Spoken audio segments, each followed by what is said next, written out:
Mesdames, Messieurs, amis internautes, bonjour. La Jeune Chambre internationale Abidjan Prestige organise sa convention le 10 août prochain. Cette convention aboutira au renouvellement des instances dirigeantes de la Jeune Chambre internationale. Pour en savoir davantage sur cette organisation et ses activités, nous recevons pour vous le président Jean Olivier. Monsieur le Président, bonjour. Bonjour Olivier. Tout de suite, première question, présentez-nous davantage votre organisation. D'accord, merci Didier. Avant de présenter de manière succincte notre organisation, je tenais à remercier Abidjan.net pour cette lucane qu'elle nous offre pour parler de notre organisation. Alors, la Jeune Chambre internationale est une association de jeunes citoyens actifs dont l'âge est compris entre 18 et 40 ans. Et cette association a pour mission d'offrir des opportunités de développement aux jeunes en leur donnant la capacité de créer des changements positifs.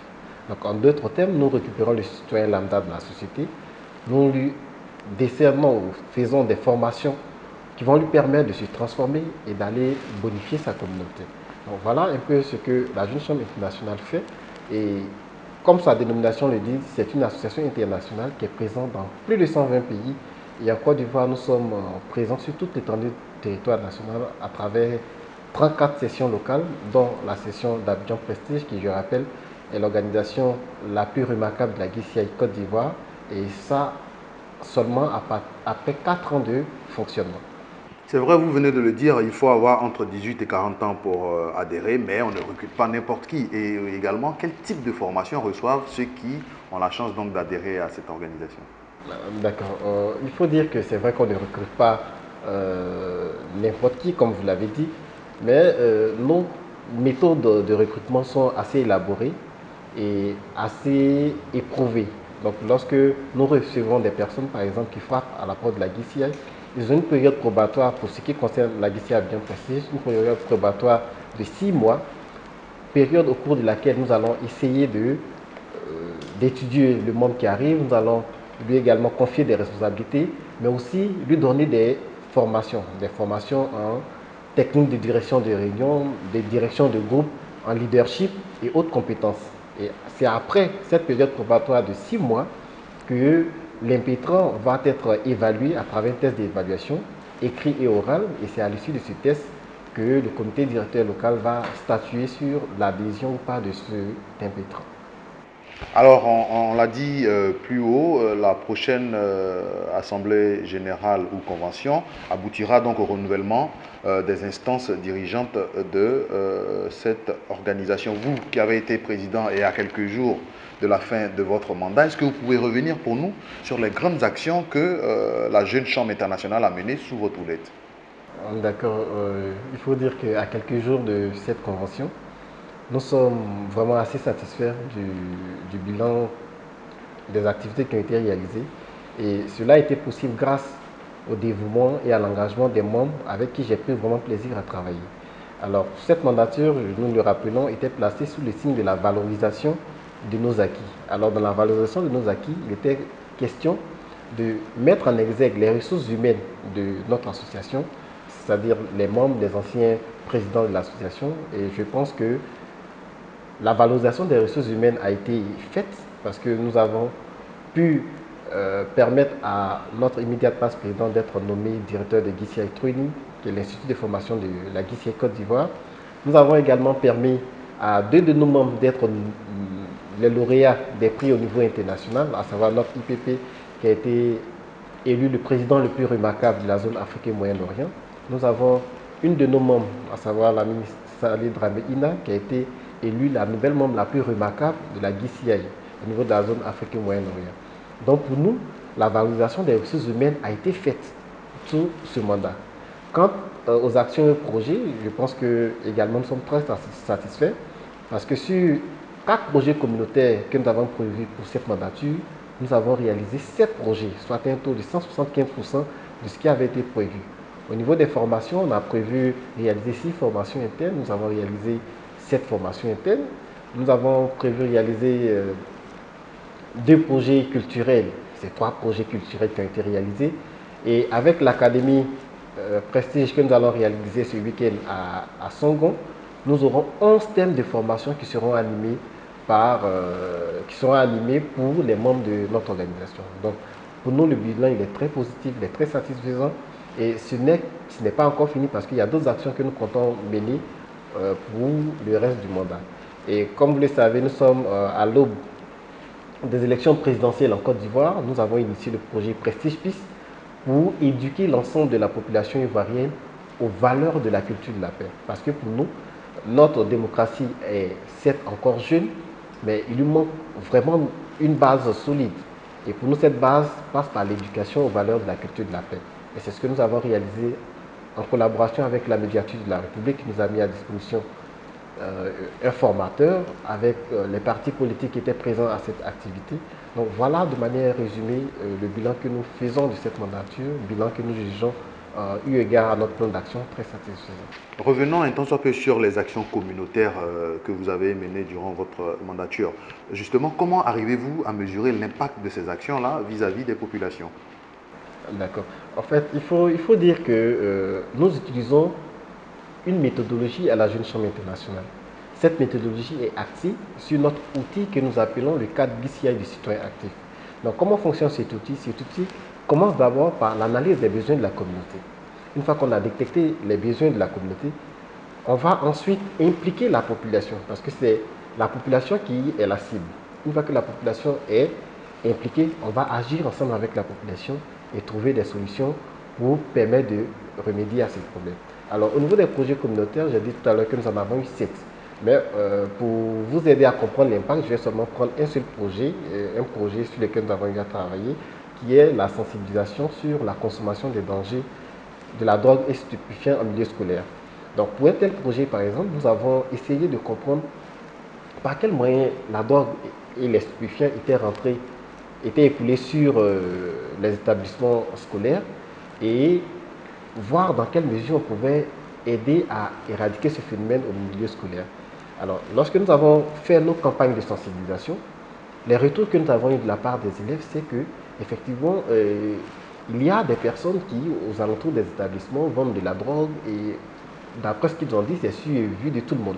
Alors, ce que nous faisons, c'est que nous incitons les élèves, même si c'était des personnes recommandées qui vendaient cette marchandise, de ne pas utiliser le produit parce que ce produit est nocif pour leur santé. Donc, à l'issue de cette campagne, nous revenons après auprès des élèves pour voir qu'est-ce qui s'est passé, qu'est-ce qui a été fait en termes de consommation. Et beaucoup d'élèves nous ont dit qu'après notre campagne, pour certains, ils ont arrêté. Pour ceux qui étaient déjà accros, on les a conduits vers des centres de désintoxication. Et aujourd'hui, ces personnes sont suivies. Et les responsables également de ces établissements nous contactent à nouveau pour qu'on puisse venir accentuer notre campagne. Donc cela montre à quel point ce projet a eu un impact fort dans la communauté et nous n'entendons pas nous arrêter là. Nous allons bien sûr continuer de sorte à ce que l'école ivoirienne soit assainie de tout ce qui est stupéfiant et drogue. Justement, quels sont pour vous des projets prioritaires que vous allez laisser sur la table de votre successeur? Oui, effectivement, c'est une très belle question parce que à Abidjan Prestige, nous travaillons dans la continuité. Et actuellement, avec notre comité de planification stratégique, qui se charge de penser l'organisation 3 ans à l'avance, nous sommes en train de réfléchir à des projets du plan triennal 2020-2023. Donc, dans ces projets, dans plutôt ce plan d'action, il y a des projets majeurs qui ont été faits sous cette mandature qui vont être reconduits. Donc, il y a le projet de sensibilisation sur les dangers de la consommation des drogues et stupéfiants au milieu scolaire dont j'ai parlé tout à l'heure. On va reconduire le projet Prestige Peace parce que nous sommes à l'aube des élections, donc il faut encore sensibiliser les gens à la cohésion sociale. Nous avons également notre projet Action sociale de la cité qui consistait en un don à la pouponnière d'Ayami. Nous allons également reconduire ces projets et après nous allons être à l'écoute de notre communauté pour voir s'il y a d'autres projets qui sont nécessaires d'être réalisés. Alors nous allons utiliser notre outil, le cadre d'ici à des actifs, pour voir quelles solutions on peut apporter à ces... Parlant d'outils, comment arrivez-vous donc à financer tous ces projets que vous venez de présenter? D'accord. Au niveau des financements de nos projets, bon, je rappelle que la GICI est une association à but non lucratif. Donc la première source de revenus de cette association, ce sont ses membres.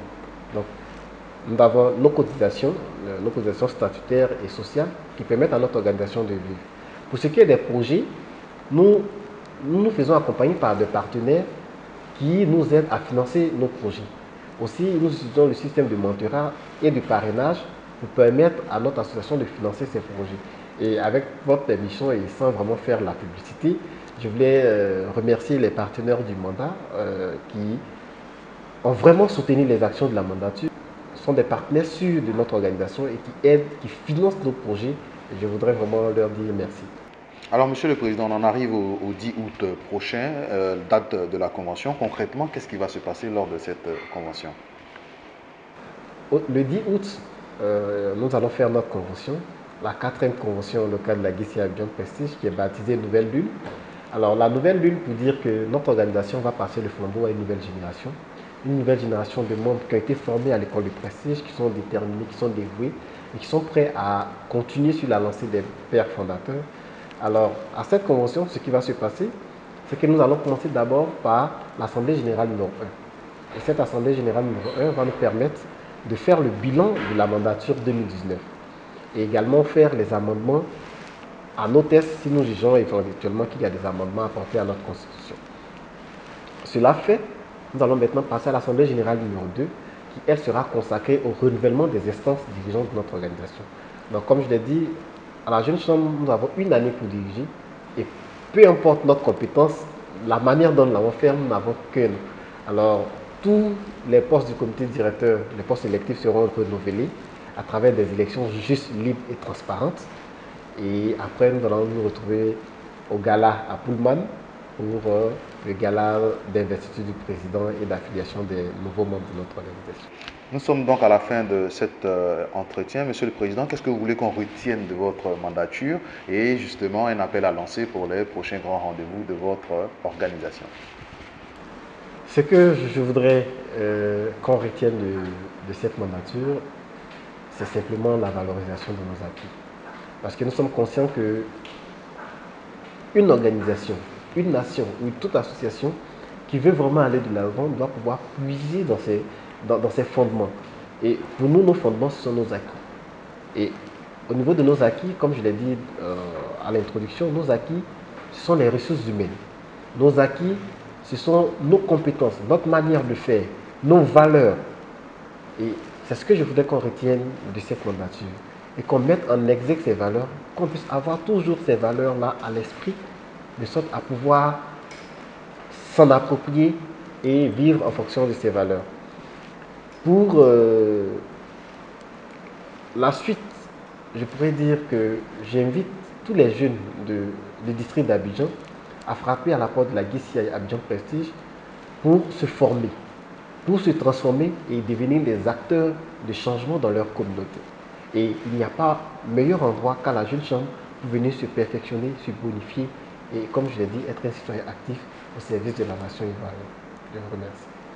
Mesdames, Messieurs, amis internautes, nous avons eu beaucoup de plaisir à recevoir pour vous le président Jean Olivier, président donc de la Jeune Chambre internationale Abidjan Prestige, qui organise sa prochaine convention le 10 août prochain. Monsieur le Président nous aura permis donc de comprendre davantage les arcanes de la Jeune Chambre internationale Abidjan Prestige. Merci.